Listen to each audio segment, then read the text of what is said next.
In a dramatic turn of events, Donald Trump announced a 2-week ceasefire with Iran, temporarily halting military action just hours before a planned strike. The announcement comes after Trump's earlier warnings that Iran could face destruction severe enough to end its civilization, raising fears of a potential escalation in the region. Ceasefire conditional, talks scheduled in Islamabad. Trump's statement made it clear that the ceasefire is conditional, pending Iran's agreement to the complete and safe reopening of the Strait of Hormuz, a critical global oil route. The president described the move as a double-sided ceasefire and highlighted that the US had already met and exceeded all military objectives. The ceasefire provides a narrow diplomatic window for negotiations, with talks scheduled for April 10th in Islamabad, Pakistan.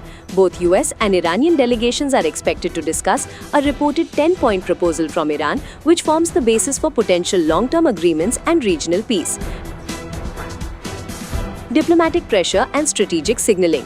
While the announcement signals a pause, experts note that Trump's previous warnings still frame the conflict. Analysts describe this as a classic leverage strategy.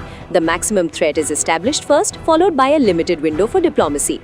Trump emphasized in his statement, almost all of the various points of past contention have been agreed to between the United States and Iran, but a 2-week period will allow the agreement to be finalized and consummated. The statement underscores that while active conflict has stopped, the US remains in a position of strength, and any failure in talks could result in renewed escalation. The stakes for April 10th. The upcoming Islamabad talks are being closely watched globally. Observers say the negotiations will likely focus on security guarantees for the region, reopening critical trade and energy routes, economic sanctions relief and enforcement, long-term diplomatic frameworks to prevent future conflict. Although the ceasefire offers hope, the shadow of Trump's earlier civilization-ending warning looms, keeping both sides under intense pressure to reach a settlement quickly.